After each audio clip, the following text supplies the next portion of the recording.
Fait que discussion avec Marc-André Dion, l'entraîneur-chef du CNDF au niveau collégial Division 1. Mhm. De quoi qu'on a parlé? On a parlé de son parcours footballistique. C'est pas compliqué, ça se résume à un seul endroit. Comme entraîneur plutôt. Ouais. Ça se résume à un seul endroit, le CNDF. Donc une personne qui avait beaucoup de talent, de ce que je comprends, comme athlète. Dès qu'il a terminé sa carrière d'athlète, il a directement postulé pour le poste d'entraîneur-chef. À ce moment-là, le CNDF était une équipe en Division 3 dans le niveau collégial. Donc, à 25 ans, il est devenu le head coach de cette équipe-là pour l'amener là où on en est aujourd'hui. Qu'est-ce que tu dirais qu'on a abordé comme sujet autre, Pierre? On a parlé de, c'est ça, de tout ce qui est transition de division. Il a gagné en Division 2. Il a gagné en Division 1.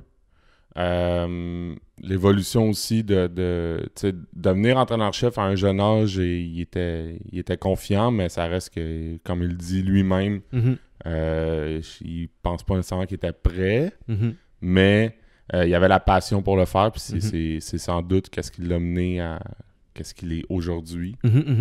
Personnellement, c'était une très belle et bonne discussion. J'ai appris plein d'affaires sur Marc-André. Et ça ressemble à ça?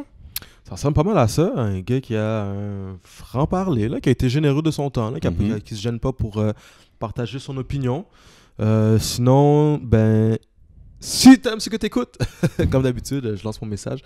Si t'aimes ce que t'écoutes, on t'invite à t'abonner à notre chaîne, YouTube, Spotify, Apple Music, Google Balado, peu importe si tu nous écoutes. Si t'es capable de nous supporter un peu plus, tu vas voir les épisodes d'avance. On a un Patreon. Tous les liens pour tout ce dont je parle en ce moment est dans la description de l'épisode, de cet épisode-ci, peu importe la plateforme sur laquelle tu l'écoutes. Sinon, laisse-nous savoir ce que tu penses de ce qu'on fait, en bien ou en mal, publiquement ou en privé, peu importe. Nous, on aime ça recevoir du feedback. On essaye d'être... on n'est pas des professionnels, mais on essaye de l'être, tu vois. Donc, c'est ça. Puis sinon... Sinon, il y a plein d'affaires qui s'en viennent. Portez votre masque. Portez votre masque. On espère retourner. Là, il commence à faire beau. On a le soleil plus tard. Il y a des équipes qui ont recommencé à pratiquer un petit peu. Ouais, c'est ça. Tranquillement. Fait que on espère que ça s'en va vers le mieux et qu'il n'y aura pas de troisième vague. Mais c'est ça. Fait que c'est ça tout le monde. Ok, bye! Bon podcast.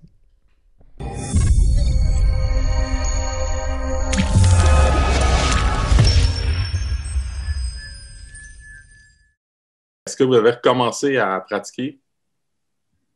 Ben là, tu sais, évidemment, avec les bulles, les zones rouges, zones oranges, ces affaires-là, on fait ce que le gouvernement nous donne le droit de faire, mais tu sais, c'est assez limité ce qu'on est en mesure de faire, mais en même temps, tu sais, c'est la vie, là. On fait comme tout le monde, là. On fait ce qu'on peut avec ce qu'on a, puis je pense qu'à quelque part, on est tous dans la même situation, donc il n'y a pas nécessairement personne en plus d'avantages que les autres, donc c'est la vie, c'est ça. Qu'est-ce qui a été le plus difficile pour toi de la pandémie? Le plus difficile pour moi, là, c'est les troisième années.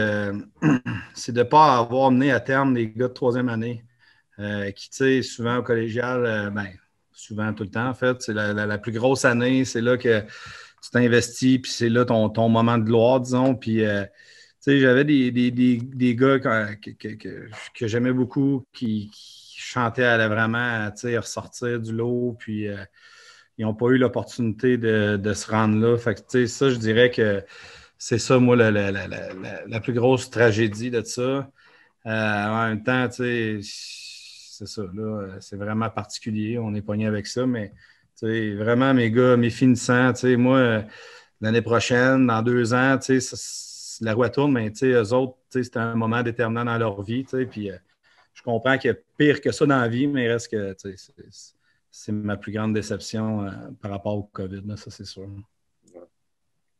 Puis comment on parle des finissants qui finissent au cégep, mais aussi ceux qui arrivent, qui auraient joué leur première saison ou qui n'ont pas joué, qui vont être recrues dans ton équipe, là, qui n'ont pas joué au niveau secondaire. Là. Comment tu as vécu les différentes situations de ces joueurs-là, puis à travers tout ça, le recrutement? Ben, tu sais, moi, j'ai une situation assez particulière. J'étais en congé de maladie durant l'un an, dans le fond.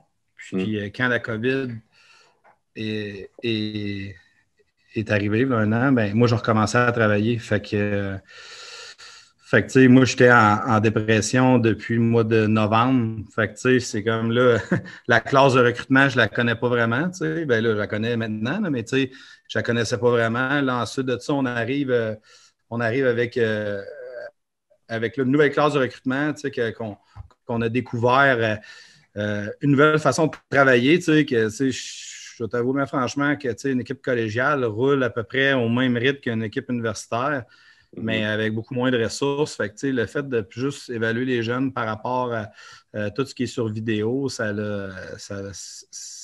m'a aidé beaucoup parce que ça m'a aidé de connaître les jeunes davantage, puis, tu sais, beaucoup moins énergivore, tu sais, en termes de temps, de déplacement, etc. Fait que, mais, tu sais, somme toute, écoute, tout le monde était dans un Zoom, personne n'avait le droit de faire des rencontres sur place. On a fait, je trouve qu'on a fait une belle job.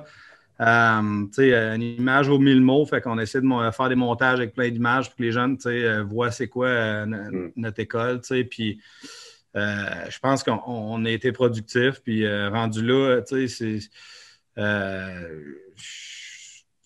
on les connaît pas. En ce moment, nous autres, on a décidé de ne pas commencer encore avec les nouveaux de première année. On fait des programmes d'entraînement, etc. Mais tout ce qui est football, tant aussi longtemps qu'on n'a pas un meilleur aperçu, on a décidé d'attendre, parce que là, on commence là, puis là, finalement, c'est au mois d'août. Fait que là, tout ce que tu as dit là est oublié. Fait que, essayer de se donner un time frame un petit peu plus serré pour avoir quelque chose de plus, disons, solide qui risque d'être retenu. Là, fait qu'en gros, c'est ça qui se passe avec nous autres présentement. Là. Tu penses que ça va rester J'aime ça demander ça, le demander à un autre coach, là, mais tu penses-tu que ça va rester le recrutement par Zoom? Ou si toi, c'est quelque chose que tu as, genre, que dès que c'est possible que ça n'existe plus, tu touches pas à ça? C'est vraiment étrange ce que je vais te dire, mais j'ai l'impression de connaître plus les recrues aujourd'hui Ah ouais? que, mettons, habituellement. Parce que la réalité, c'est que là, tu sais, on fait des rencontres, on présente le collège, mais là, tu sais, comme on fait aujourd'hui, on refait une rencontre avec le jeune, mais là, tu sais, c'est toujours comme one-on-one, on se parle. Puis, tu sais, le jeune est tout seul, fait que là, tu sais, pas d'intermédiaire, pas nécessairement tu sais, je sais pas, mettons, tu as une visite à 2 heures, puis tu en as une autre à 4, fait qu'une espèce de, tu sais, es un peu pressé ou whatever. Fait que, tu sais, là, tu peux prendre le temps avec le jeune. Donc, tu sais, j'ai comme l'impression d'avoir été, c'est vraiment drôle, mais tu sais, de les connaître mieux, puis tu sais, d'avoir eu un contact, tu sais, en connaître plus sur chacun, tu sais, grâce à ça. Fait que tu sais, à quelque part, puis tu sais, veux pas le collégial, comme je disais tantôt, tu sais, il y a un, deux coachs à temps plein, tu sais, puis après ça, tu sais, c'est de l'huile à bras, là, tu sais, c'est les bénévoles, les coachs de position, les coordonnateurs qui sont pas à temps plein, etc., tu sais, qui sont juste dévoués pour la cause, mais tu sais, c'est des bénévoles. Fait que tu sais, pour eux, exemple, ton coordonnateur offensif qui veut rencontrer une recrue, hey, tu sais, il est chez eux dans son salon, bing bang, il fait un zoom, présente l'attaque, tu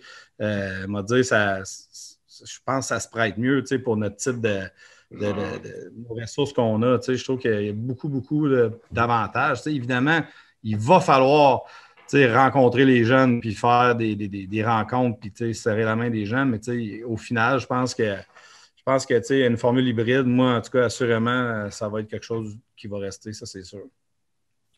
Est-ce que pour toi, ça signifierait aussi que ça ouvre, mettons, l'horizon de recrutement habituel?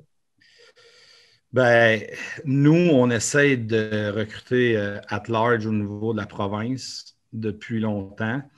C'est pas toujours évident. Puis, tu sais, qu'est-ce qui n'est pas évident là-dedans, c'est que, tu sais, moi, vendredi soir, SSF joue contre le Curé-Labelle, ben, tu sais, c'est facile, c'est juste à côté.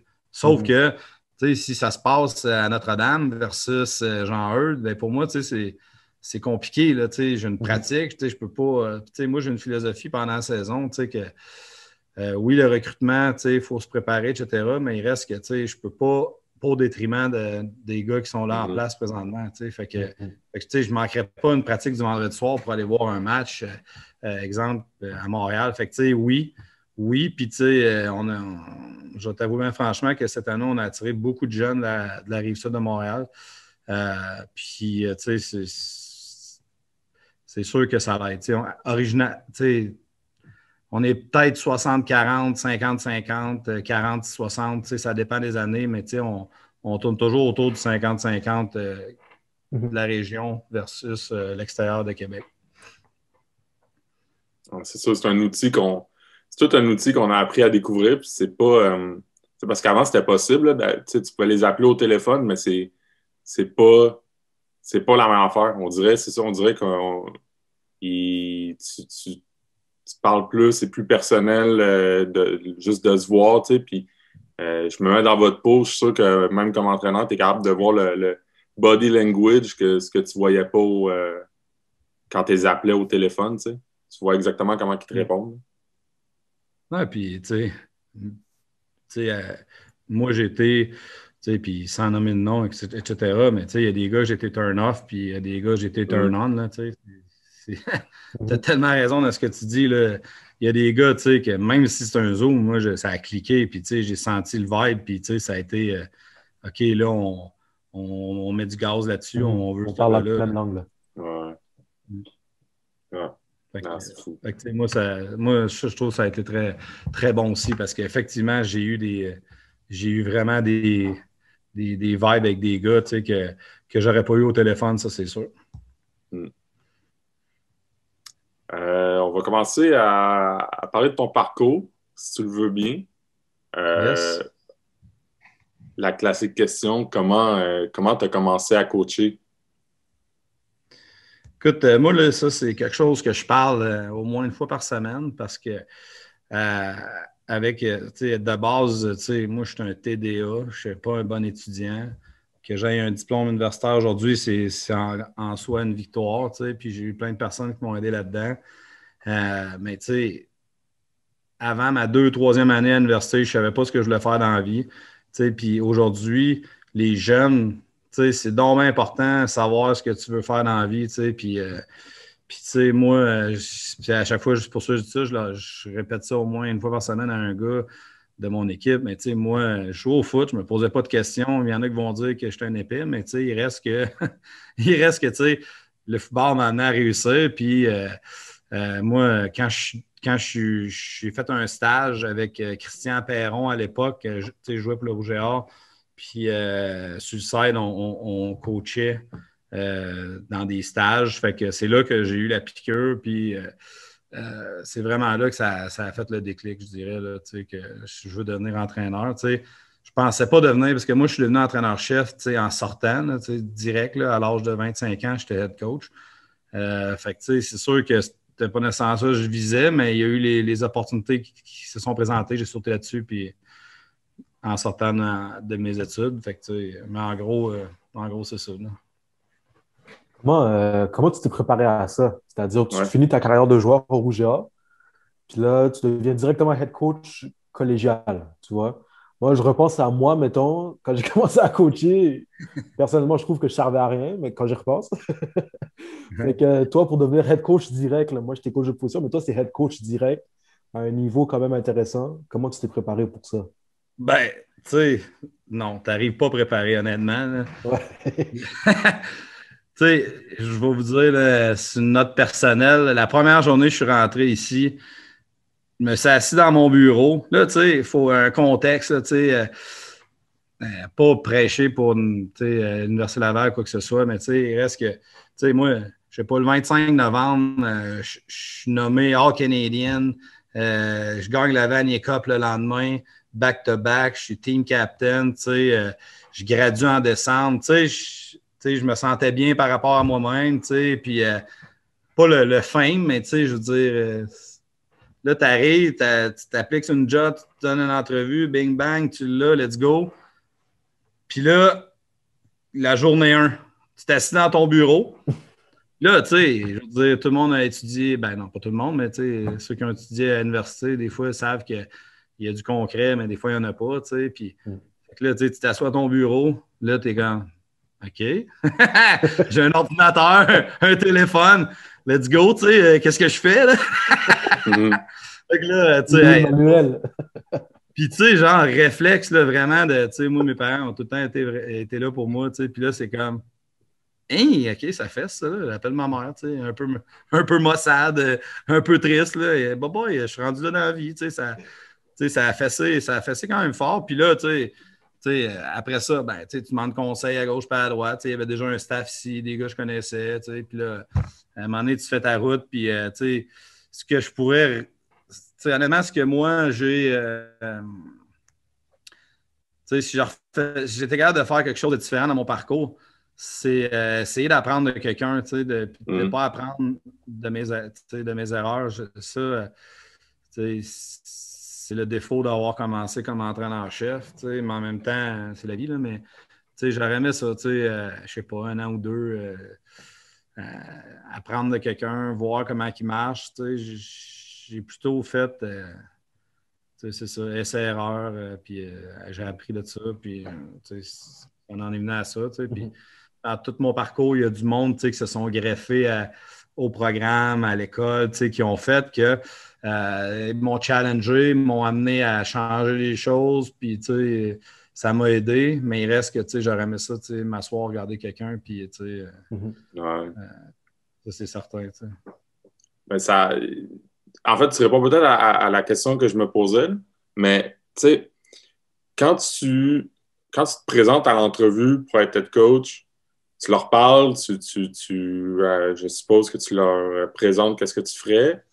La raison aussi, je pense, dans les cégeps, quand ils nomment un head coach, parce qu'ils jugent que c'est la meilleure personne pour gérer ce programme-là, parce que je pense qu'à l'interne, dans les cégeps, à part le head coach, il y a potentiellement personne d'autre qui est apte à faire ce job-là, dans le sens que toi, tu l'as dit un peu, c'est pour ça que je dis, je pense que tu réponds à la question, tu pouvais pas t'en revirer quelque part vers quelqu'un puis demander comment ça marche. Tu sais, t'es tout seul. Comment tu t'es présenté à... J'essaie de m'imaginer, moi, qui se présente en sortant de l'université dans une entrevue, ça reste que tu étais confiant de pouvoir faire la job, là? Comment tu t'es présenté? Ben, écoute, j'étais confiant, mais dans le fond, j'étais naïf puis niaiseux. Je pensais tout connaître peut-être, là, je sais pas trop, puis mais il reste que tu te prépares. Honnêtement, aujourd'hui, je ferais une entrevue, je serais tellement préparé autrement. Là, en fait, je n'étais pas préparé là, pour répondre à la question. Là, je pense que je suis juste. Moi, je savais que la job allait ouvrir, puis j'avais été insistant. Là, ça, c'est de quoi que j'arrêtais pas d'appeler au CNDF, j'arrêtais pas d'appeler, puis là, je leur disais ouais, la poste, il rouvre quand. Fait que je suis plus allé. Moi, quand j'ai une idée dans la tête, là, je ne l'ai pas ailleurs, puis je suis quand même entêté là-dessus, puis je m'étais dit. Attendez un peu. Ouais, je suis en... Ouais, mais dépêche. Ouais, mais ouais. Excuse. Quelqu'un qui rentre dans le bureau de coach, excuse. Il n'y a pas de souci, il n'y a pas de souci. Ouais. Quand tu as une idée dans la tête.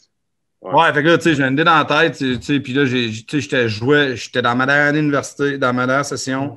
J'étais joueur, puis j'appelais, mettons, au mois, là, j'étais gossant, puis à quelque part, je pense que, ça, ils m'ont, quand ils ont fait l'entrevue, ça a sûrement eu un impact, là, ils savaient que, c'était important pour moi, puis veux pas, à cause que je venais du Rouge et Or, c'est fort vraiment à cause de ça que, j'avais un bac en éduc, ça fitait pour eux, là, je pense que ça a eu un... aujourd'hui, tu sors, je pense pas que c'est aussi gros que c'était, dans le sens que là, il y en a comme plus, on dirait, mais à l'époque, 2005, peut-être moins d'entraîneurs à temps plein, fait que c'était comme peut-être moins connu, là, fait que c'est quand même drôle, mais on parle de 2005, où quand j'ai commencé à coacher, c'était des cassettes, puis j'ai 41 ans, là, c'est quand même fou, là, puis, on est loin du huddle. Ouais, c'est ça. Se faire des playlists et tout. Non, effectivement. Fait que, je n'étais pas prêt, mais à quelque part, j'ai été convaincant, je présume. Ben, c'est ça. Tu n'étais pas prêt, mais tout ça pour dire que tu avais à tout le moins, ils ont vu que tu étais le genre de gars qui allait travailler pour aller chercher qu'est-ce que tu avais à aller chercher comme connaissance. Puis tu sais, l'affaire, c'est que en tant que joueur, tu sais, Marc Fortier, Pépé Esposito, puis Glenn Constantin, tu sais, veut pas, ils ont rub-off sur moi, là, tu sais, je veux dire, tu passes 5 ans avec ces personnes-là, tu sais, sans le savoir, tu apprends plein de choses, tu sais, dans comment coacher et tout, tu sais, mais, tu sais, fait que, c'est sûr qu'à quelque part, je savais un peu quoi faire, c'est juste que, tu sais, ça fesse la première journée que tu commences, tu sais. Mais là, si on parle un peu du CNDF, là, toi, tu arrives, head coach, quel était l'état des lieux à ce moment-là? Ben, l'état des lieux, c'est qu'on était en Division 3. Mhm. Le programme existait depuis 2 ans. Puis, il avait fait, mais je pense que j'ai secondé ça, mais une démarche pour monter en Division 2. Puis, écoute, l'état de la situation, c'est sûr que c'est pas ce que c'est. À quelque part, n'importe quel programme, quand tu regardes, tu reviens, tu te dis, bon, OK, il y a des pionniers, moins d'athlètes, des gars, le football était différent un peu à l'époque. Fait que, moins d'athlètes, plus, en fait, le CNDF, c'était beaucoup, parce que c'est une école de pompiers, police, c'était beaucoup axé sur ce genre de clientèle-là. Fait que, tout ce qui est joueur de ligne, on était quand même assez mince, puis tout ce qui est, le reste, on était quand même, assez athlétique. Fait que, la clientèle, c'était gros ça. C'était du monde qui venait pour la technique policière ou pompier, puis qui jouait au foot. Puis là, qu'est-ce qui a changé depuis? C'est que là, le monde, il n'y a à peu près pas de technique policière. Il y en a 3-4 par année, des pompiers aussi. Fait que, là, c'est plus du monde en sciences humaines qui viennent ici pour jouer au football. Ça, c'est le gros changement, c'est ça, évidemment. Là. Mais au niveau des installations, c'est sûr que comme n'importe qui en 2005, tout le monde pratiquait, jouait sur des champs de patates. Là, fait que le football au Québec s'est amélioré au niveau des surfaces un peu partout dans la province. Oui. Tout ce qui est salle de muscu. Le football n'était pas pareil. Là, comme c'est des micro-programmes universitaires maintenant. L'hiver, l'entraînement, la course, tout ça. Fait que c'est toutes des affaires qu'il n'y avait pas, qu'il a fallu mettre en place. Puis, tout le off-season et tout, c'était plus comme, disons, participatif. Là, puis c'était correct. Là. Il était bon pareil, là, mais en gros, c'était pas mal ça. Puis, quand tu arrives comme entraîneur-chef, tu te définis comment? Dans le sens, tu t'es présenté comment aux joueurs? Tu étais quel genre de coach quand tu as commencé? Ben, c'est sûr que ça fait un bout, mais je pense que j'étais un peu comme aujourd'hui, quand même intense. En fait, c'est sûr qu'une chose, c'est que j'en ai de la rigueur, vu que, fait que tout de suite, là, un plan d'entraînement, un programme hivernal, etc., c'est sûr qu'il y avait tout ça, là, qu'il n'y avait pas nécessairement avant. Fait que, là, tout de suite, ils ont vu que, j'étais sérieux, là, évidemment, là, puis que j'essayais, probablement de répéter ce que j'avais appris dans tout ce qui est les facettes du programme, fait que comment je me suis présenté. C'est sûr que j'avais 25 ans, j'étais quand même jeune. J'ai jamais été un gars distant des joueurs. Là, même aujourd'hui, je me sens pas distant de eux. Je sens que je connais quand même bien avec eux. Sûr que plus tu es jeune, plus que c'est bon. En même temps, c'est ça. Je suis un gars quand même intense. Là, je leur calme, mais je suis capable de. Je suis capable. Là, fait que je pense que ça. Évidemment, aujourd'hui, disons, des sautes d'humeur, je me suis un peu plus contrôlé, là, mais. Mais à l'époque, je pense que pour faire répondre à la question, là, je pense que j'ai fait embarquer le monde au niveau de l'attitude et l'éthique de travail. Je me rappelle le premier T-shirt qu'on avait fait faire. dans le dos, c'était écrit attitude. Parce que là, on montait de division, on tombait en division 2. On affrontait des équipes comme les Diablos de Trois-Rivières qui étaient une dynastie de genre, je sais pas, là, 5, 4, 5, 6 bols d'or en ligne. Là, fait que c'était quand même un gros step. Là, fait que je pense que c'est ça. C'est l'attitude overall. Là, je pense que c'est le même que je les ai gagnés. T'as amené ton intensité de joueur que tu avais. Exact. C'est souvent ça, là, pas souvent, là, sans généraliser, là, mais quand on commence à coacher, on a encore un peu la mentalité de joueur. Souvent, mais ouais, OK, je comprends. Puis moi, j'étais nose. Fait que j'aimais ça quand ça brassait. Fait que j'ai jamais été nécessairement un doux. Fait que, c'était un peu ça, là. Coach them hard, arc them later, là, qu'ils disent. Fait que, c'était pas mal ça, là. Puis c'est encore ça aujourd'hui, je pense, là, chaque joueur qui a passé au CNDF, pas mal sûr qu'ils peuvent te dire que je passe pas par quatre chemins pour dire ce que j'ai à dire. Évidemment, je suis pas tout le temps là. Me voyez-vous? OK. Oui.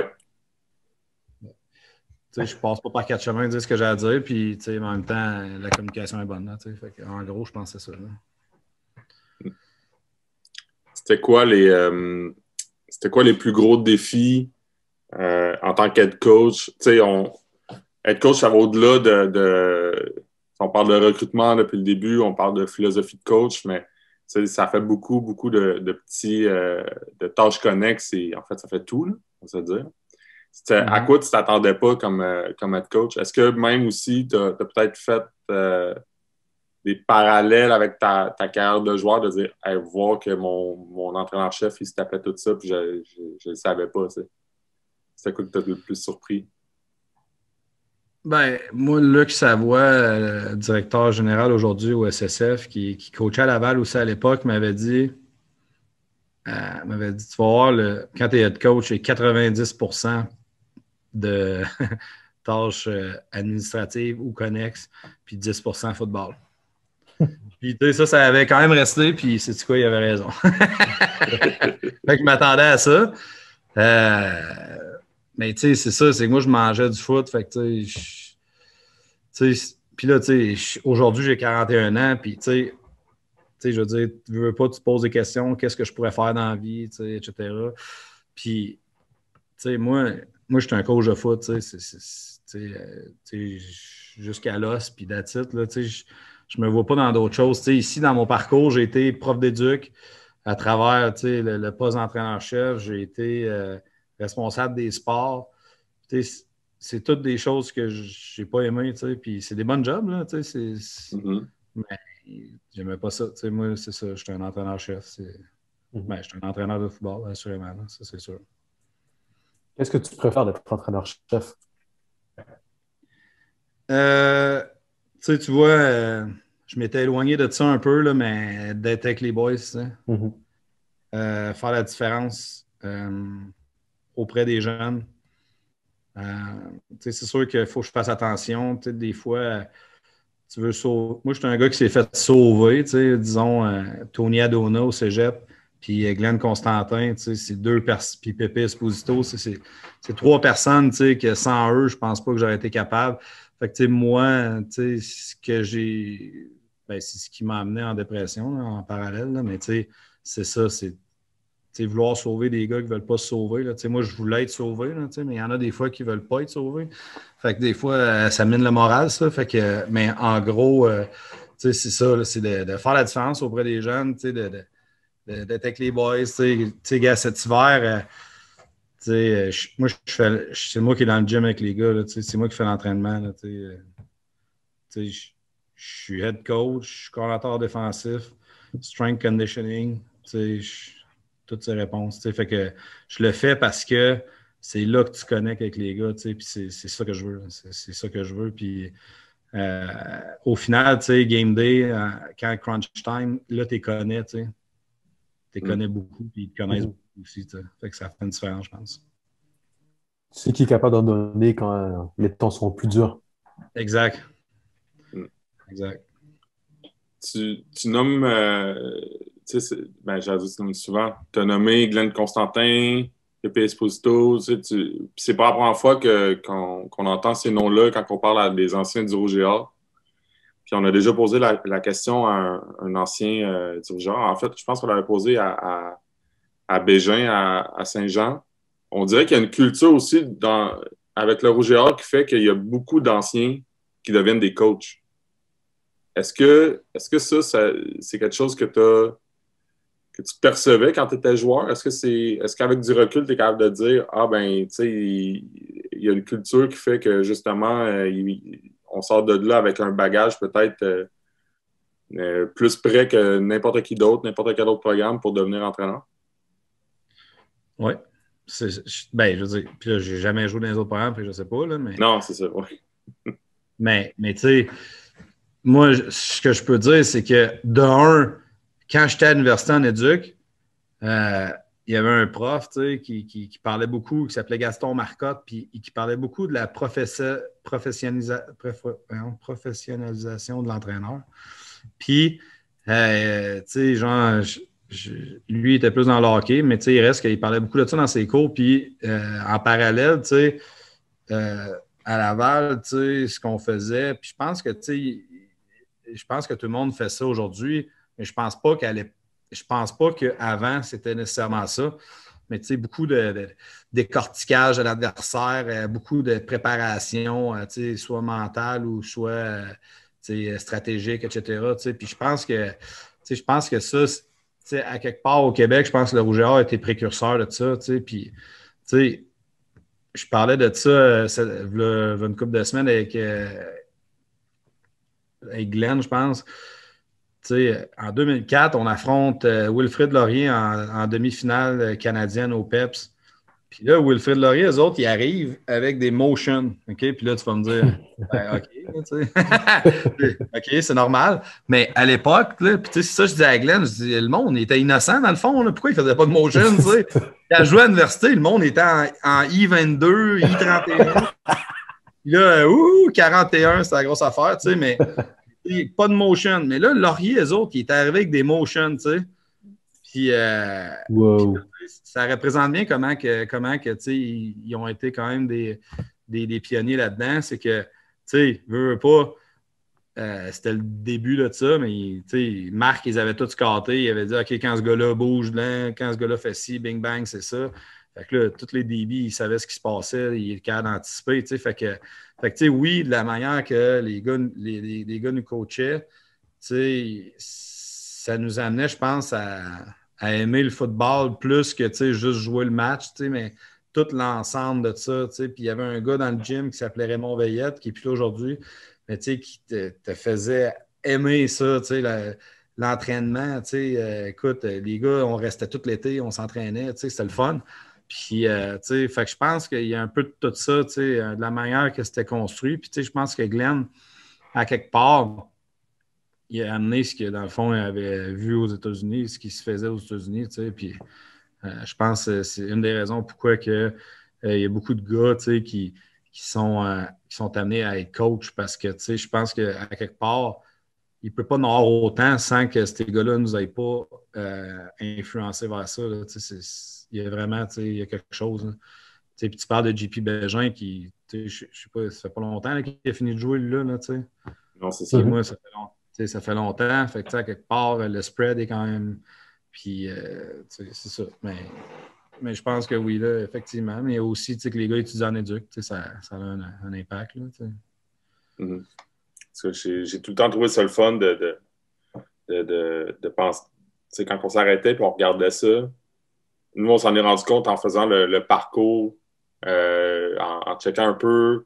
On invite du monde à qui on veut parler, on veut découvrir leur parcours. Puis là, ça arrivait souvent qu'on check le parcours. Puis, le lien entre Rouge et Or, et pas juste entraîneur-chef aussi, là, il était assez prédominant. Là.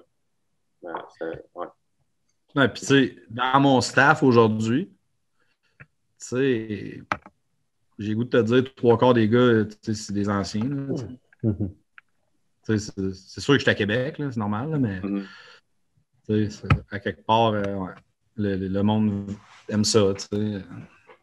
Je pense que il y a quelque chose qu'ils font qui nous incite à faire ça sans nous le dire, effectivement.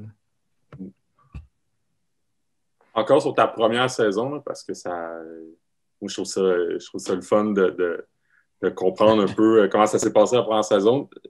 Qu'est-ce que tu as retenu de ta première saison, pas nécessairement en termes de résultats, mais en termes d'apprentissage? Tu sais, ça a été quoi le bilan de ta première saison? C'est sûr que là, on remonte loin. Bilan de la première saison.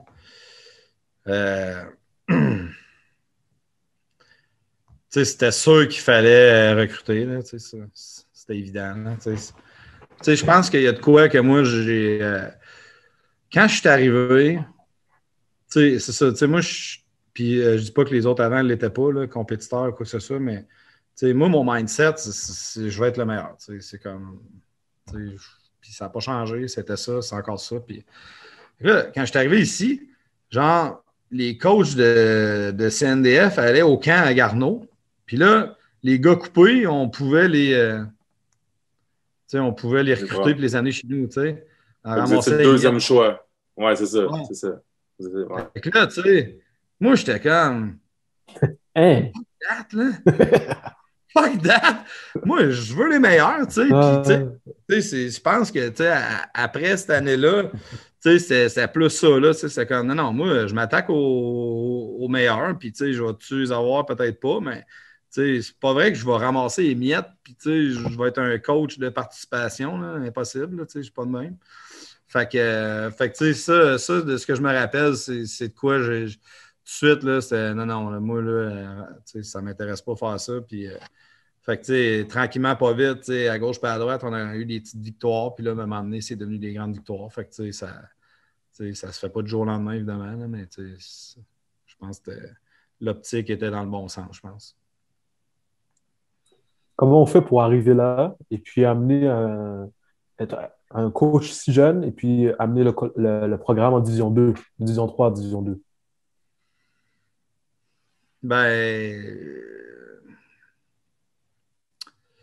Moi, je me rappelle, le directeur des études à l'époque, il était comme, t'es-tu sûr, t'es-tu sûr? Puis là, c'était sûrement naïvement, mais en même temps, ouais, gars, I got this, là, je m'en occupe, là, on va t'arranger ça, moi, c'est pas vrai que, c'est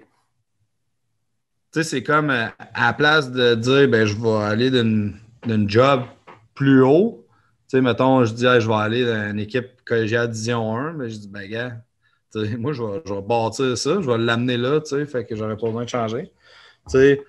Donc, c'est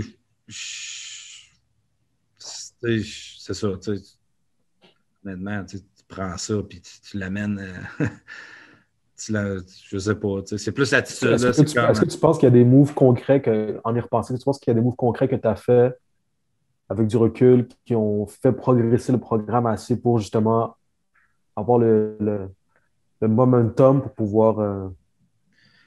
tranquillement, pas vite, je me suis entouré de mes chums, là, fait que, coaching, c'est une continuité de joueurs, là, dans le sens, les gars qui, pas les coachs ont autant de fun que quand tu es joueur, je pense, là, puis vous l'êtes coach, vous le savez un peu, là, je veux dire, je sais pas c'est quoi un automne pas de football, là, la dernière fois, c'est en 90, probablement, fait que, je m'en rappelle pas, mais je pense que d'avoir amené, m'être entouré de mes chums, puis évidemment, Québec, c'est pas si grand que ça. Fait que je connaissais déjà beaucoup de monde ici. Mais tu veux pas. Ça te prend des coachs de ligne à l'attaque. Ça, c'est vraiment. Ça fait cliché un peu peut-être de ça, mais je pense que ça OK, là, ça prend un coach O-line qui fait du sens. Puis j'ai toujours amené des gars avec qui j'ai joué. Aujourd'hui, là, c'est plus des gars que j'ai coachés, mais il reste que ça, je pense, c'est la position la plus importante, d'avoir un bon coach, coacher les gars. Parce que si tu n'as pas le talent, tu n'as pas le 16, mais au moins, tu peux peut-être récupérer avec le coaching, etc. Ouais.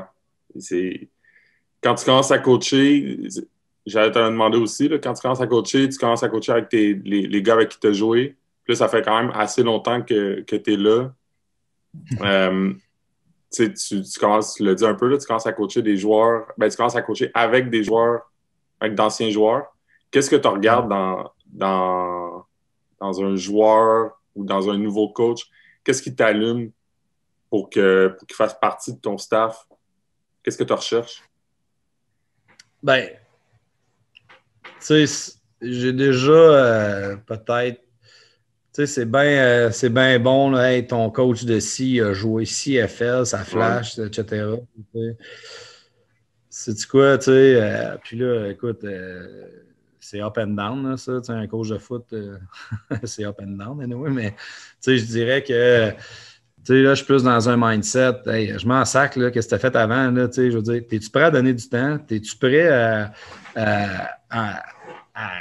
tu sais, acquérir les connaissances, là, tu sais, à la limite, là? Puis c'est pour ça que c'est bon d'avoir des anciens joueurs parce que, tu sais, exemple, mon coach de DB, c'est un de mes anciens joueurs. Je veux dire, j'ai pas pris 1000 ans à y expliquer comment que ça marchait. Tu sais, je veux dire, il était au fait de tout ce qu'on faisait. Tu sais, fait que tu sais, la synergie est bonne. Tu sais, il est prêt à mettre du temps. Tu sais, je prends l'année passée un coach de SSF, le Créon, qui est comme un monument là-bas, qui a coaché 30 ans, je pense. Puis là, tu sais, il a décidé de faire le saut collégial. Tu sais, ça, c'est de l'or bord en bord pour moi. Là, tu sais, c'est des gars tu sais, qui sont là, tu sais, par passion, puis qu'ils aiment ça venir, puis tu sais, du soir, là, ils aiment ça, corriger les pratiques sur Rodot, tu sais, fait que c'est ça. Pour moi, c'est les coachs, ça, c'est les coachs les plus importants. Puis, tu sais, c'est ça que ça me prend, tu sais. Je pense, parce que, tu sais, honnêtement, tu sais, je pense qu'en défensivement, tu sais, parce que je suis coordinateur défensif, tu sais, tout ce qui est knowledge, moi, je vais aller chercher les nouvelles affaires, puis, tu sais, je vais coacher les coachs, tu sais.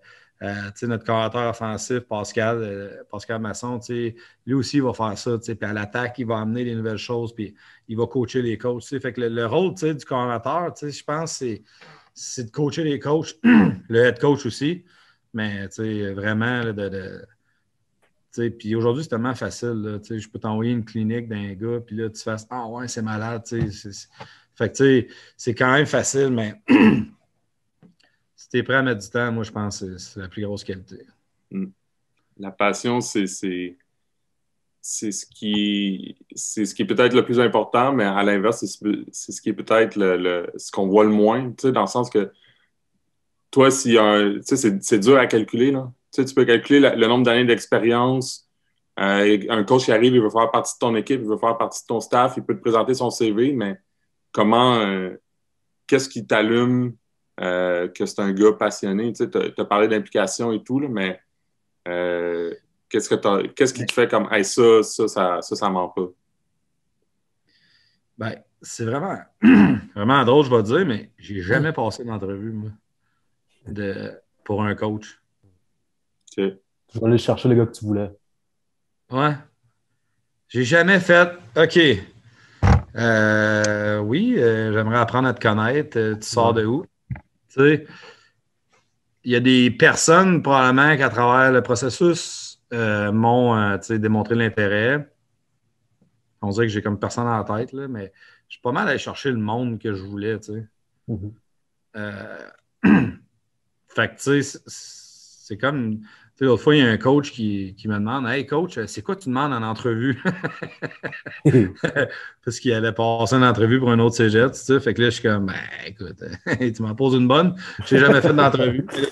Je l'ai aidé, puis, tu sais, j'ai fait une coupe de pointers, mais tu sais, il reste que, ouais, tu sais, moi, c'est plus je connais le gars, puis je vais aller chercher, ou tu sais, c'est un ancien, je l'aimais comme joueur, puis, tu sais, c'est vraiment plus l'approche que j'ai, là, tu sais, c'est vraiment ça, là. Tu sais, parce qu'à quelque part, tu sais, ça prend, tu sais, moi, j'aime ça que je me suis fait beaucoup challenger, j'aime ça de m'entourer de gens compétents, puis, tu sais, qu'un gars arrive et qu'il me front devant tout le monde, tu sais, je suis pas...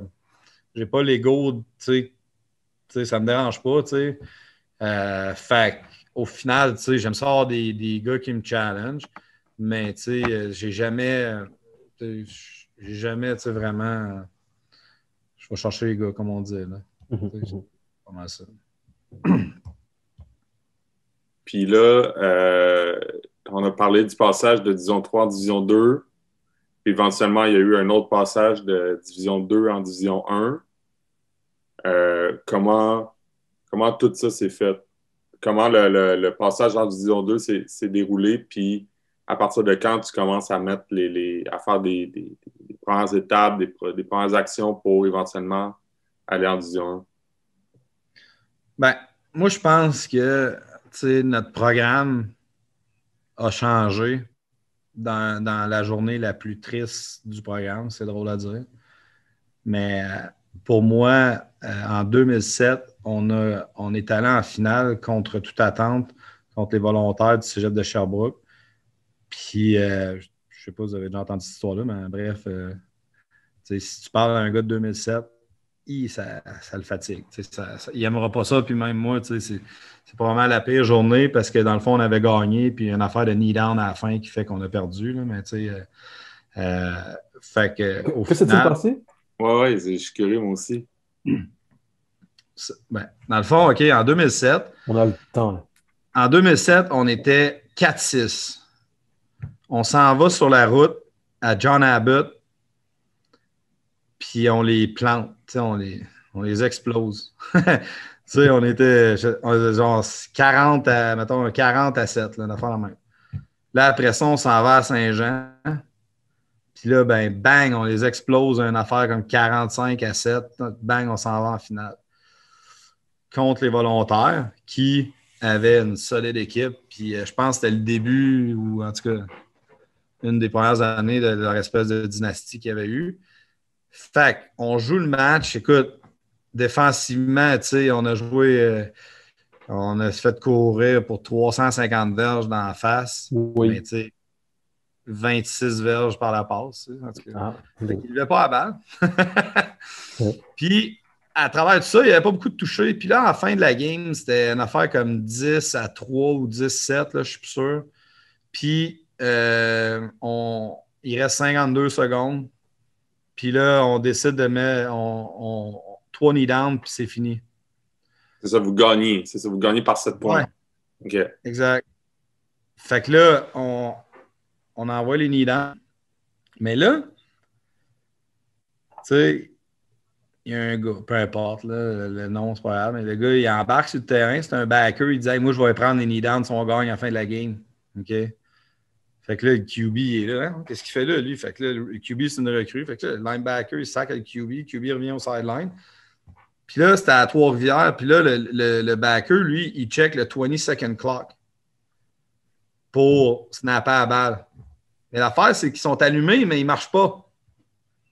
Fait que là, il attend. Puis là, à un moment donné, delay of game. Ouais. Le chrono est en arrière de lui. Là. Ouais. Fait que là, lost of down. Fait que là, on fait un knee down. Puis là, on refait un autre knee down. En tout cas, sur le 4e essai, là, puis là, tu vois, ça, c'est tout de ma faute, là, mais on dit au carrière, parce que dans le temps, on avait des headsets dans les oreilles, tu sais, va mettre un genou dans l'end zone. Oups. Fait, on était à notre ligne de 30, là, tu sais. Fait qu'il faisait juste partir à sprinter, puis knee down, c'était fini. Mais là, je ne sais pas ce qui s'est passé. Tu sais, KR recru, il s'est mis à courir, puis là, il s'est mis à comme faire des feintes. Puis là, il s'est fait plaquer à la ligne de 105. Fait que là, Sherbrooke pogne la balle à la ligne de 5. Finalement, je pense que c'était 17 parce qu'il me semble qu'ils ont juste field goal, puis on est allé en overtime, puis on a perdu. Là. Mais tu sais. Fait que, tu sais, ça a été. Tu sais, gars, moi, j'en parle, puis ça, moi, dans mon bureau, j'ai 2 photos, une photo de 2007, puis genre une photo de 2011, je sais pas quoi, mais genre 2007, je les oublierai pas. Ces gars-là, mais en tout cas, c'était probablement un des plus gros upsets ever, mais au final, quand tu regardes l'équipe, il y avait quand même des gros joueurs dans notre équipe. Notre running back, c'était Sébastien Lévesque, puis un de nos meilleurs receveurs, c'était Patrick Lavoie, fait que... Ouais. C'est un gars qui a joué pro, fait que à quelque part, on avait quand même des bons joueurs, là, fait que... Mais c'est ça, fait que je sais pas pourquoi on parlait de 2007, là, mais... C'est cette journée-là que... Ouais. Fait que je pense qu'à partir de cette journée-là, là, c'est là que le recrutement, ça a comme cliqué. Là, bang, à quelque part, on s'est comme mis ça à la map, malheureusement. Mais en tout cas. Fait que là, le recrutement, ça a fait quand même boom. Puis là, c'est à partir de ce moment-là qu'on était. On challengeait peut-être plus des équipes Division 1 dans le recrutement. Puis fait que là, on a fait, on a perdu en 2007, on est retourné en 2010, on a perdu encore. Puis là, en 2011, on est allé, puis là, on a gagné. Puis à travers tout ça, nous autres, on avait l'intention de monter, puis de challenger Garneau, justement, pour être pas juste une équipe à Québec, d'en avoir plus qu'une. Mhm. Fait que, la transition, là, je pense que là, ça a fait un gros oomph, là, dans le sens que là, le directeur général, il m'a mis à temps plein dans ce qu'aujourd'hui on a comme sport-études, version collégiale. Après ça, tu es allé chercher, le directeur général, tu allé chercher Pascal Masson comme directeur des sports, qui lui coachait avec le Rouge et Or. En fait, c'est un des meilleurs chums. Puis après ça, Sébastien Lévesque a terminé sa carrière de joueur. Puis il s'est emmené avec nous autres pour joindre le staff. Puis c'est là que, dans le fond, Seb, vous connaissez sûrement Sébastien, qui est devenu un recruteur quand même assez féroce et il s'est fait un nom à travers le Québec à travers ça. On était capable de striker fort dans le recrutement. Puis je pense tout. Après ça, une nouvelle salle de muscu, etc. Il y a eu plus d'engouement, plus d'énergie, plus de volonté de la part du cégep pour ça. Là. Fait que ça a fait une méga différence, ça, c'est sûr. Puis tu penses que sans les résultats que vous avez eus en 2007, tu dis c'est probablement cette année-là, ce match-là, ça a entraîné du recrutement, mais ça prend une bonne saison, à tout le moins un bon résultat à la fin de l'année, le fait de se rendre en finale, qui fait que tout déboule après. Le recrutement vient, il y a un intérêt, puis après ça, je suppose la direction du cégep remarque ça et est capable a les arguments pour investir. Exact. Fait que ça, si ça n'arrive pas, dans le sens, ça prenait une saison comme ça dans ton parcours. Est-ce que c'était un souhait? Est-ce que c'était un objectif de monter en Division 1 ou c'est arrivé aussi? Oui. L'objectif est venu peut-être à peu près en 2007, 2008, 2009. Ça, je ne me rappelle plus exactement, mais on a cogné à la porte une couple de fois, là, mais on ne s'est pas fait dire oui la première fois. Là. Mais là, en 2011, le parcours était bien, c'était bien timé. Là, on gagne sans l'ombre d'un doute, et bang, on monte. Là. Fait que, ça, je trouvais qu'on rentrait par la grande porte. Puis, à quelque part, le fait qu'on s'est fait refuser auparavant, je pense que ça a été bon parce que ça nous a permis de peut-être resserrer la vis un peu plus, donner un coup de pied de plus au derrière, puis let's go. Fait que je pense qu'il n'y a rien qui est arrivé pour rien. Là, mais parce qu'après 2007, puis là, je ne suis pas trop sûr, là, mais en Division 2, il n'y a eu aucune saison perdante. Puis en Division 1, une ou deux, là, fait que quand je te dis c'est là que ça a décollé, c'est vraiment à partir de là que les victoires sont enchaînées. Là, Mm-hmm. Mm-hmm. Puis, vas-y. Comment est-ce que ton rôle diffère entre ton rôle de head coach et coordinateur défensif? Moi, personnellement, ma plus grande passion, c'est être coordinateur défensif. Puis, je te dirais que c'est quand même une gymnastique, mais il reste que moi, je suis convaincu que si tu as un programme collégial Division 1, puis que tu as un ou deux coachs à temps plein, puis que le gars à temps plein, il n'est pas coordonnateur, je pense que tu manques. Tu manques l'opportunité d'avoir quelqu'un qui investit du temps, puis qui surtout coordonnateur offensif, défensif. Fait que, moi, c'est quelque chose qui me passionne beaucoup. C'est la grosse passion de head coach. ça va être les boys, puis faire la différence auprès des jeunes, mais tout ce qui est genre defense, là, c'est la passion qui peut m'amener dans un mur de briques à 100 000 à l'heure, dans le sens que je pourrais faire ça jour et nuit, non-stop.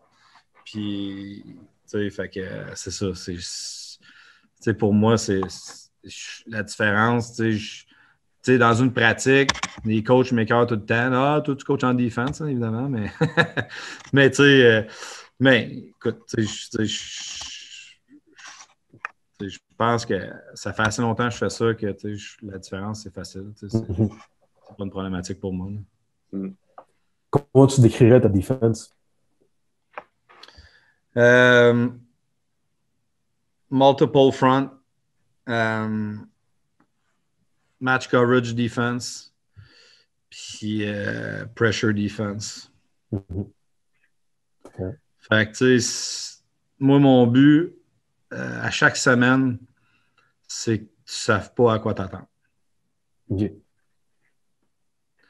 Puis ça, c'est une déformation psychologique. Puis j'écoute des podcasts souvent, puis j'écoute des gars parler. Puis dans le fond, je me rends compte que je ne suis pas tout seul. Mais j'écoute des gars comme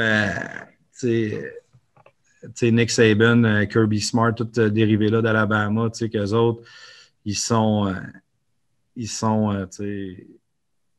plus dans l'espèce de... On veut un gros coffre à outils, pour... avec plein de jeux, pour avoir toutes les réponses, Puis moi, j'essaie de pas trop faire ça, mais il reste que, je suis de même, Fait que, mon défi, c'est souvent de pas en avoir trop, mais il reste que je suis pas à l'aise, je suis pas confortable si j'ai pas tout ce que je veux. Puis je trouve que dans les dernières années, j'ai fait une bonne job de juste comme mieux trier les affaires, puis mieux... tu sais, tu coaches en défense, tu sais, là... OK, dans ce front-là, ça va être ça, à part si. Fait que là, tu sais, tout. Fait que là, tu sais, t'as des mots. Oui, mais là, coach, là. T'as des exceptions, t'as des affaires, tu sais, puis c'est ça le gros défi, je pense. Là, tu veux avoir un gros coffre à outils, mais tu veux que les gars exécutent. Fait que là, tu sais, c'est tout ça. Tu sais, fait que moi, j'essaie d'avoir le plus d'outils possible. Puis, quand on fait les installs, mes coachs me regardent. Hey, là, c'est capoté. On peut pas faire ça. Fait que là, je suis comme. It is what it is. Exact. Oui, il faut. Ça va être ça, je change pas, je te le dis tout de suite. Fait que là, tu sais, c'est comme coach him up, man. Fais ta job. Moi je fais. C'est pour ça que tu es là. Exact. Puis, vous avez gagné, si je ne me trompe pas, là, j'ai de souvenirs. Quand vous êtes monté en Division 1, vous avez gagné, après combien d'années? J'allais dire rapidement, là, mais il me semble que vous avez gagné vite en Division 1.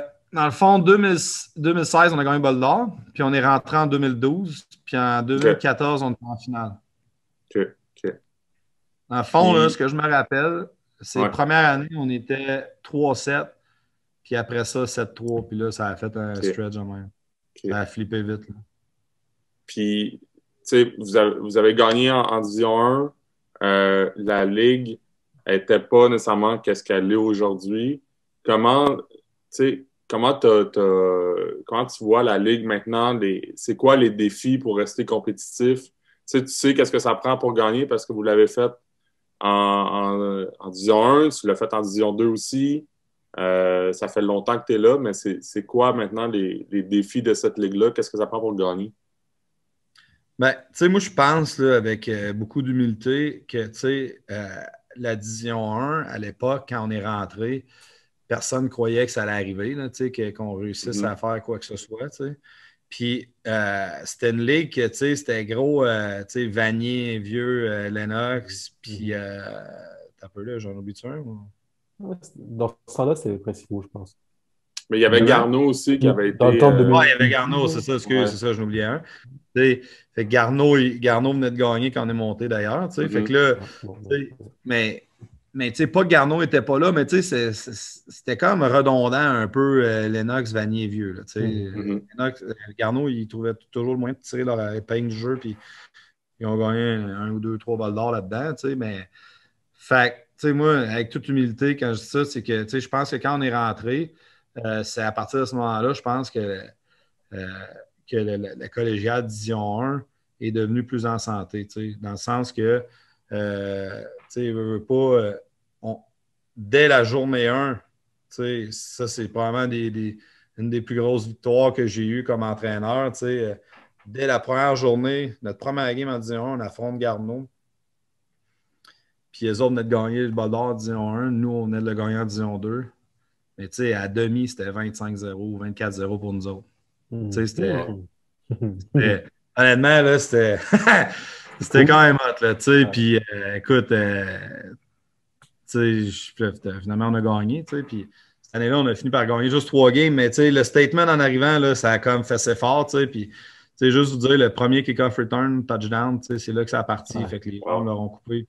Ils ne se sont jamais relevés de ça. Mais le point, c'est que je pense que là, tout de suite en arrivant, tu sais, on a été capable de gagner. Fait que les équipes ont comme, je pense, tu sais, les équipes par après ont eu le goût de tenter la chance. Parce que je pense qu'on est monté, Lévis est avec nous, si je ne me trompe pas, là, je ne suis pas sûr, là, mais quelque chose du genre. Mais tu sais, les autres équipes, après ça, ils ont voulu monter, tu sais, ça leur a donné le goût.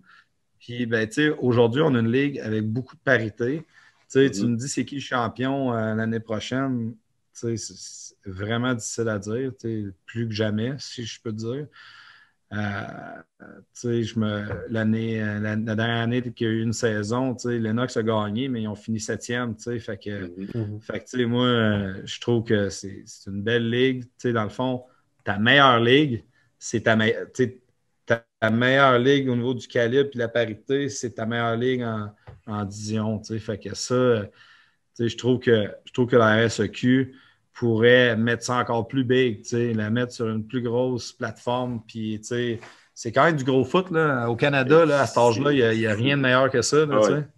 Ouais. Tu sais, puis, je veux dire, tu sais, plein de jeunes vont jouer dans des prep schools, tout ça, tu sais, c'est des belles expériences. Puis, tu sais, j'encourage les jeunes à faire ça, mais, tu sais, c'est rien comparable à ce qu'on joue ici, là. C'est du gros foot, là, ce qu'on joue, là.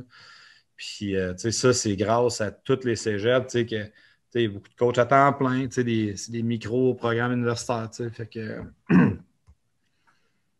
je pense que. Je sais pas c'était quoi ta question, mais. Ben, la question, ben, c'est ça. Puis, c'est assez vague, mais c'est de dire, tu l'as dit, là, c'est la ligue où il y a le plus de parité, c'est la ligue la plus compétitive, puis tant mieux que ça soit la Division 1, puis que ça soit en Division 1, que ça soit comme ça. Comment, tu sais, tu peux plus. À toutes les années, il faut que tu restes compétitif parce qu'il y a une question de recrutement aussi là-dedans, mais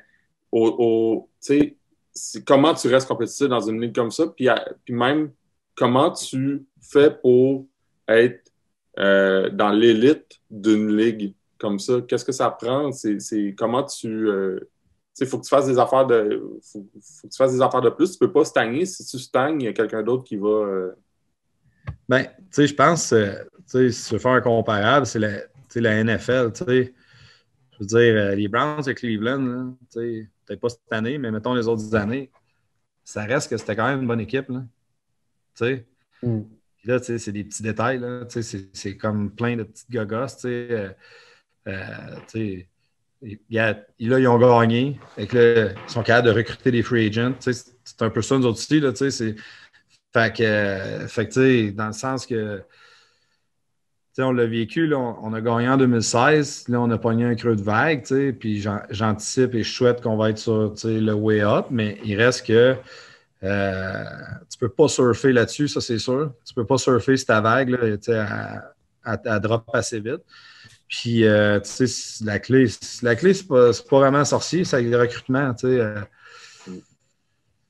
peux pas gagner. Je veux dire, c'est pas vrai qu'un coach peut te faire gagner, là, dans le sens que oui, mais au final, je veux dire, si tu n'as pas de chevaux là, en avant, ça ne marche pas. Là, fait que, le recrutement, c'est ce qui est le plus important. Si tu as des bons joueurs, tu as une chance, je pense. Puis, c'était pas de profondeur, ça fait mal. Puis c'était des blessures, etc. Fait que, tu sais, tout ça mis ensemble, c'est que t'as pas vraiment, tu sais.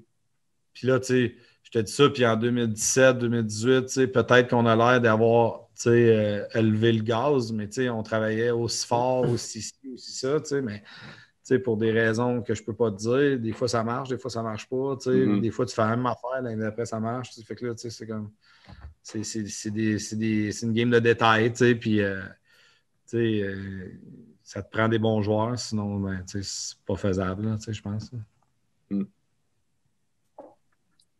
Autre question pour un entraîneur-chef que j'aime beaucoup aussi. Là. Comment tu choisis tes capitaines et depuis le temps que tu es là, est-ce que tu as changé ta manière d'aborder la situation des capitaines dans une équipe?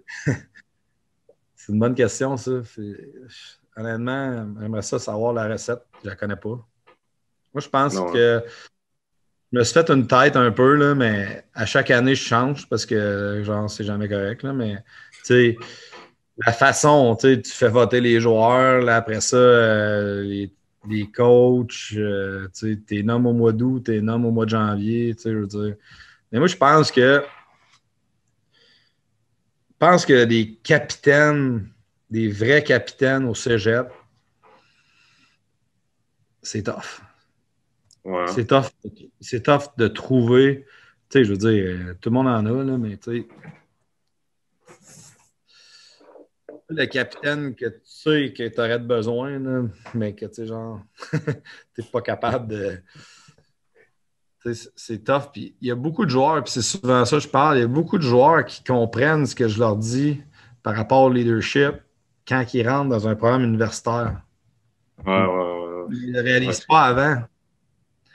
Puis, tu sais, souvent, tu sais, hey, t'avais raison là-dessus, hey, t'avais raison là-dessus. Ouais, c'est ça, le fun que tu comprennes quand je te l'ai dit, mais bon.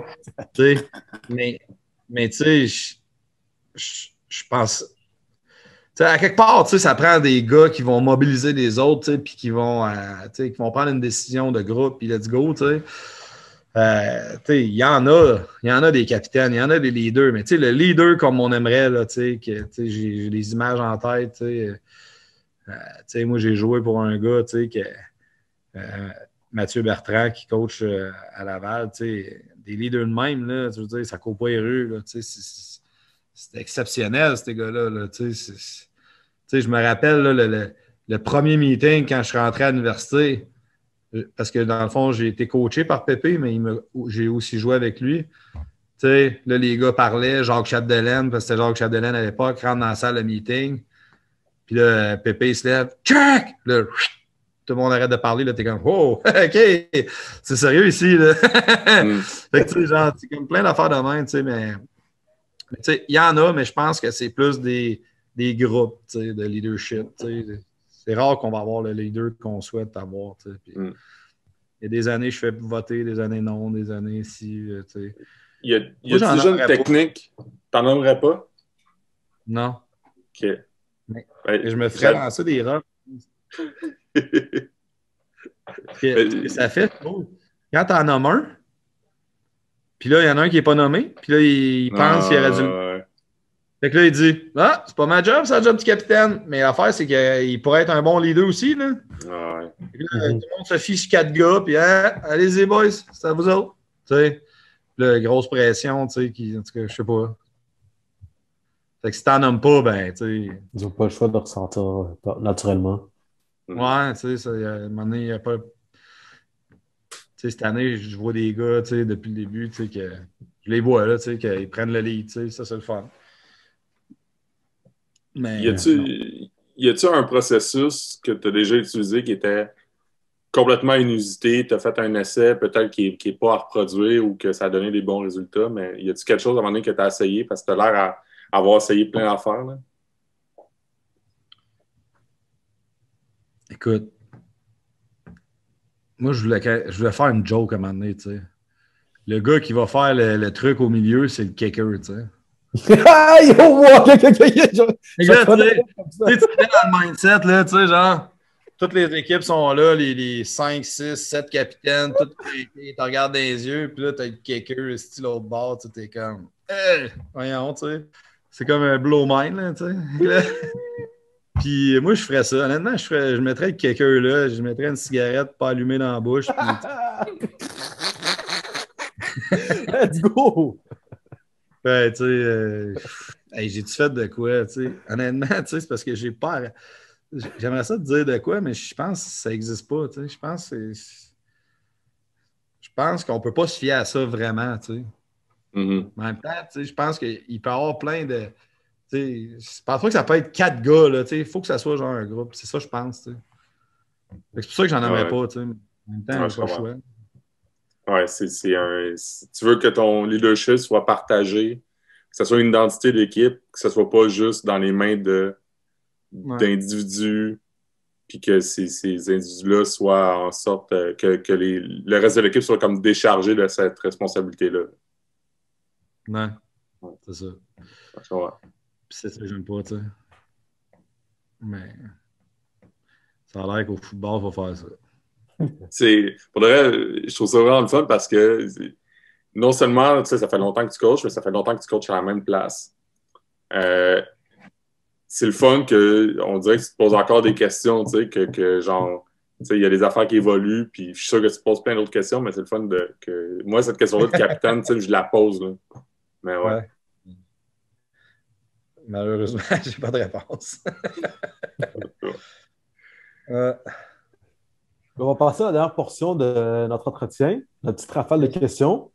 Fait qu'on va te demander simplement de choisir un chiffre de 1 à 24 et une question va s'en suivre. Fait qu'on va y aller avec le numéro 1. Le numéro 1, quel est le meilleur coach contre qui tu as coaché?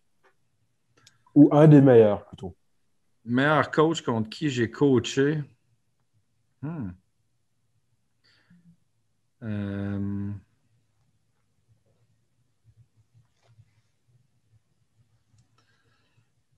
Sur une base plus comme coordonnateur défensif, je peux dire que Samuel Gendreau, le coordonnateur offensif au collège, au Cégep Lévis-Lauzon, j'ai pas le choix de donner beaucoup de props parce que lui, j'ai pas fait, j'ai pas figure out. Disons que j'ai pas trouvé la formule pour arrêter ce qu'il faisait. Puis, tu sais, que ça soit avec des bonnes ou des mauvaises défensives, il nous a toujours comme empilé les points dessus, tu sais. Puis, lui, je trouve que c'est un gars qui a un bon système. Après ça, c'est sûr que pas le choix de donner du crédit à un gars comme Jeff Jonca, qui est un de mes chums aussi. Je pense qu'il fait une super de bonne job à Lennox. Après ça, mais des coordonnateurs, mettons, là, comme des batailles, mettons, stratégiques. Il y en a sûrement, là, c'est juste qu'on dirait que ça ne vient pas. Là. C'est déjà deux bons noms, quand même. Moi, non, c'est ça. J'en ai nommé au moins. Là, mais... Non, c'est ça, exact. Non, mais c'est parfait comme ça. On va continuer avec une autre question, dans le fond. Yes. Je vais demander de choisir un autre chiffre de 1 à 24. Numéro 10. Numéro 10. Ton championnat préféré? Championnat préféré. Je pense que le premier n'a pas le choix d'être ton préféré. Tu sais. Fait que moi, j'ai 2 premiers, puis j'en ai 2. Fait que, tu sais. Ça marche, hein? Non, ouais. Je pense qu'en 2011, tu sais, le fait que tu gagnes une fois, la première fois, tu sais, ça. Tu sais, surtout qu'après quelques tentatives, tu sais, je pense qu'il faut que je donne le crédit à cette équipe-là. C'était peut-être pas nécessairement la meilleure équipe, mais on a performé, puis on avait une bonne. C'était pas nécessairement les meilleurs joueurs, mais on avait une bonne équipe. Puis, ça a été un beau championnat qui a propulsé notre programme, ça c'est sûr. Et en 2016, la particularité de ce championnat-là? 2016, c'était pour moi, tous ceux qui n'ont jamais cru. Ah. Voilà. Majeur en l'air. Ouais, exact. That's right. Cool. Un autre chiffre de 1 à 24, à part les deux premiers nommés. 13. Le 13. Une erreur qu'une recrue peut faire en arrivant au CNDF. Ben, une erreur qu'un gars peut faire, ben, c'est penser que ça va lui être tu sais, donné sur un plateau d'argent. Ça n'arrivera pas. Mhm. Tu sais, moi, je reste convaincu que chaque joueur est différent. Tu sais, on les traite tous différents, mais tu sais, c'est pareil. Tu sais, ils sont tous traités de la même façon, mais tu sais, de façon différente. Mhm. Mais tu sais, moi, tu sais, c'est sûr que si tu penses que je vais te le donner comme ça, tu te trompes de place. C'est sûr que tu vas être challengé. Ça revient souvent, cette question-là, les déclinaisons de penser que ça va être facile, penser que ça va lui être dû parce qu'il était bon avant, mais tu sais, j'ai l'impression que plus on. Là, c'est par expérience c'est pas la première fois qu'on parle à un entraîneur, puis cette réponse-là revient souvent. Est-ce que toi, sachant ça, tu mets quelque chose en place pour éviter que ça arrive? Est-ce que vous le dites mot pour mot? Est-ce qu'il y a des stratégies qui peuvent être utilisées pour faire en sorte que ça n'arrive pas? Parce que ça a l'air quand même qu'une recrue, une erreur assez fréquente d'une recrue, tu sais. Mais, tu sais, c'est parce que c'est dans le recrutement, je pense, tu sais. Dans le recrutement, tu sais, il y a quelque chose que je me suis toujours dit, c'est je vais le dire comme c'est.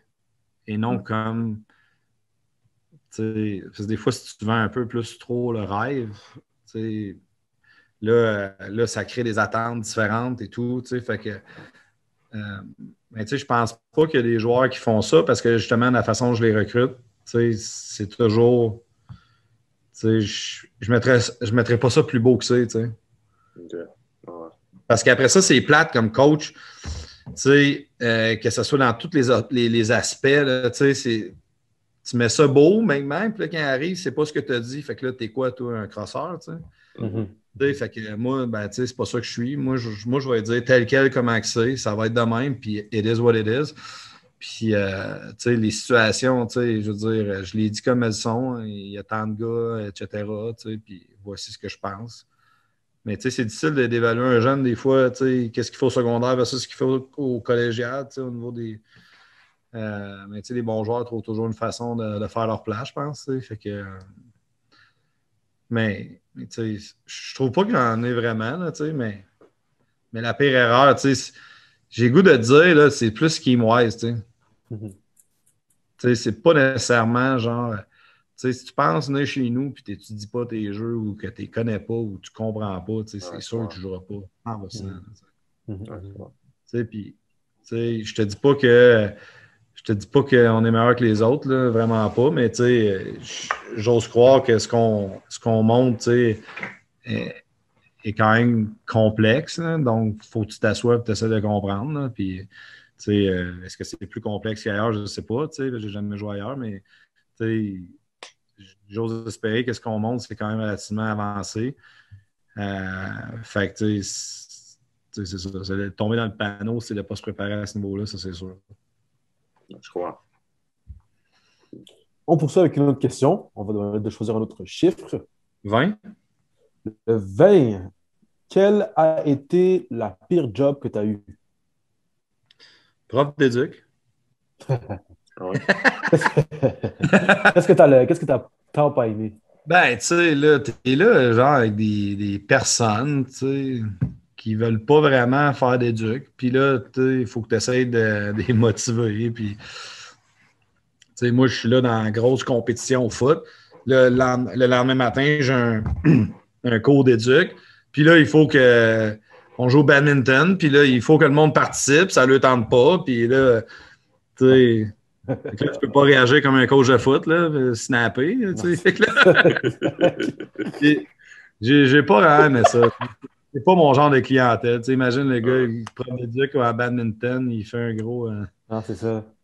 La petite ligne, elle apprécie un peu moins, je pense. Mais c'est au cégep. T'as-tu été prof d'éduc au cégep ou au secondaire? Ouais. Au cégep? Ouais, au cégep. Ouais. le cours d'éduc obligatoire à travers le cours de philo et le cours d'anglais, là, il doit prendre le bord pour certains. Ouais, j'avoue.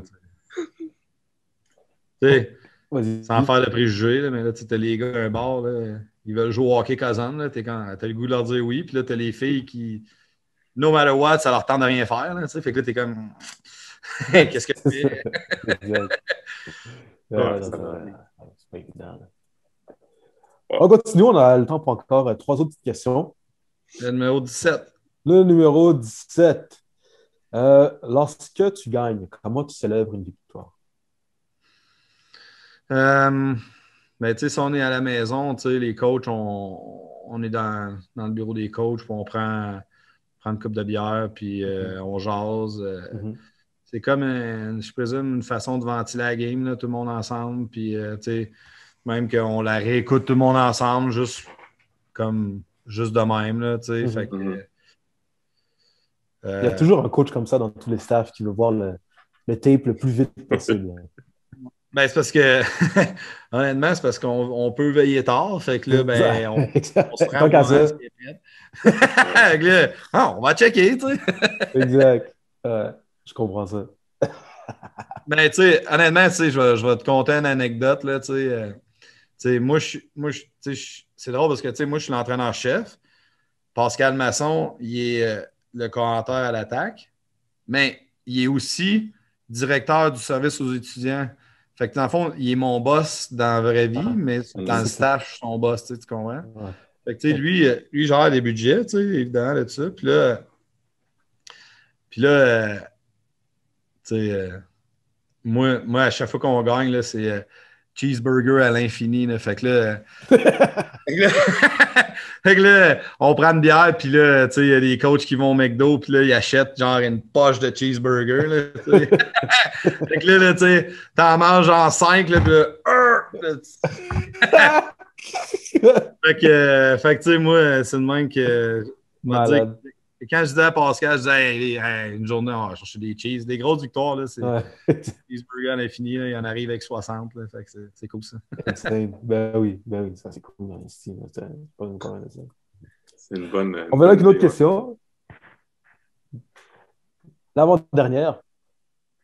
Numéro 12. Le numéro 12, ta partie la plus mémorable.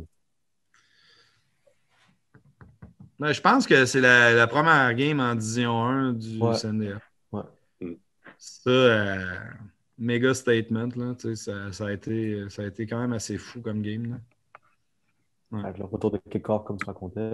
Ben, c'est tellement symbolique, tu sais, de savoir ce que tu dis, là, que back then, c'était le CNDF allait voir Garneau pour prendre les joueurs qui allaient être coupés, tu sais, pour leur offrir de venir jouer chez vous. Puis là, de savoir ça, puis de gagner contre la même équipe, votre premier match, c'est... Surtout qu'il était champion défendant. En plus, c'est fou. Fait comme genre... Ouais.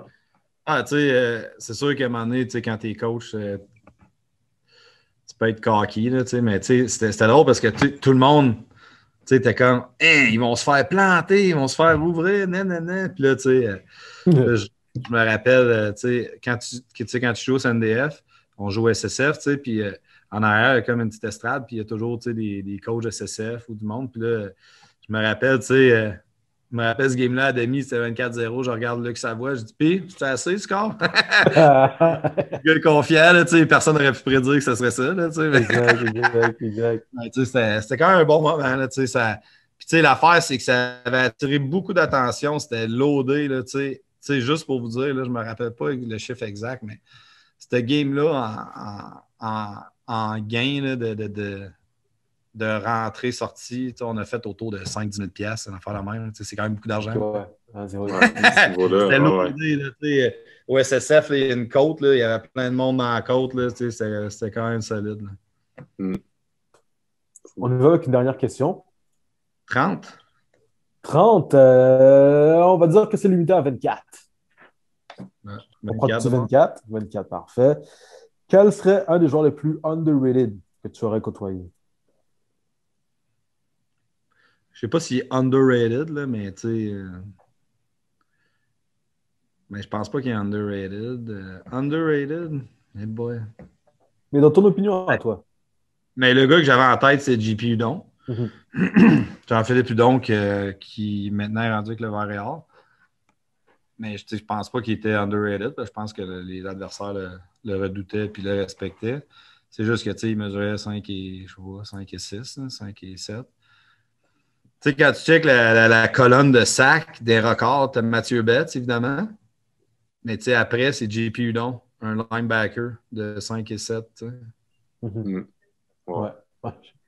Puis qui a joué avec un ACL pété sa dernière année. Fait que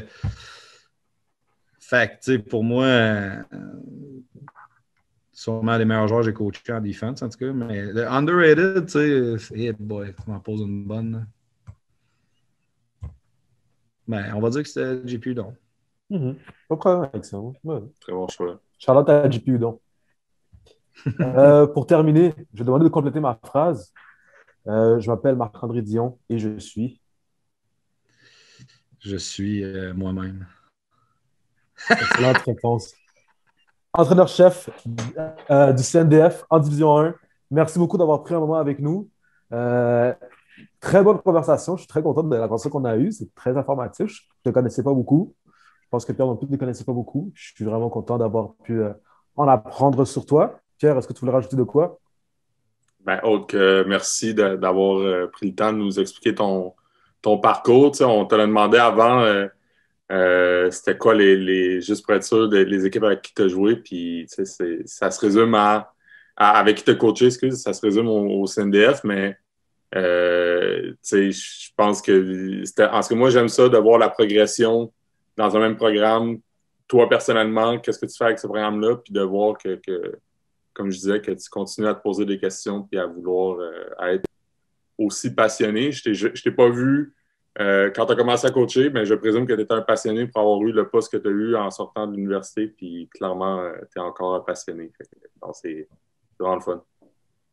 Ben, tu sais, je vous rends l'appareil, tu sais, vous êtes des passionnés parce que vous faites une école l'été dans un seul but unique, c'est pour les jeunes.